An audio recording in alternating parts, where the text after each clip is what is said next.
Comme Jésus était à table dans la maison de Lévi, beaucoup de publicains et de gens de mauvaise vie se mirent aussi à table avec lui et avec ses disciples.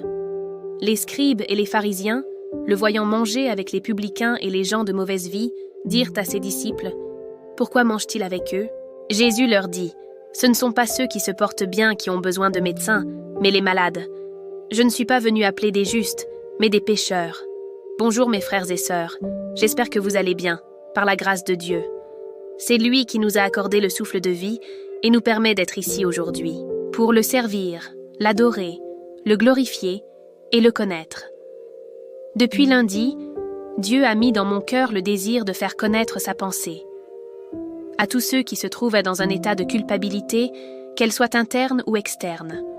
Nous ne savons pas ce que vous vivez actuellement, ni ce que vous avez vécu par le passé. Cependant, sachons que Christ est venu pour toi, pour vous, pour nous, pour tous ceux qui se reconnaissent pécheurs. Moi, je me reconnais, afin que quiconque croit reçoive la paix de Dieu, celle qui ne trouble point le cœur. Cependant, si après avoir reçu Christ dans notre vie, notre cœur demeure troublé, sachons que cela est l'œuvre de l'accusateur, dont le but est d'ébranler notre foi en Christ. En effet, le père du mensonge est meurtrier dès le commencement, et son rôle est de nous empêcher d'atteindre la stature parfaite de Christ, afin que plusieurs puissent l'accompagner dans le feu de la géhenne. Mais il ignore que Christ a déjà vaincu, et que la volonté de Dieu s'accomplit toujours, quoi que l'on fasse. Je ne connais pas les combats que vous menez dans votre fort intérieur face aux accusations du père du mensonge. Toutefois, sachons que la foi est notre bouclier, avec lequel nous pouvons éteindre tous les traits enflammés du malin. Or, nous savons que la foi provient de la parole de Dieu. Ainsi, la parole de Dieu est la source de notre restauration, si nous désirons réellement être transformés par Christ. Ce n'est ni l'intelligence humaine, ni la connaissance théologique qui révèle ces choses, mais bien l'Esprit de Dieu. Celui qui comprend selon l'Esprit est celui qui a soif de la vérité. C'est la raison pour laquelle le Seigneur Jésus-Christ ouvrit le cœur de Lydie afin qu'elle soit attentive à ce que Paul disait.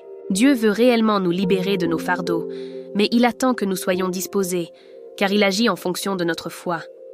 Or, le secret de la foi est de ne pas douter de ce que la parole de Dieu nous révèle.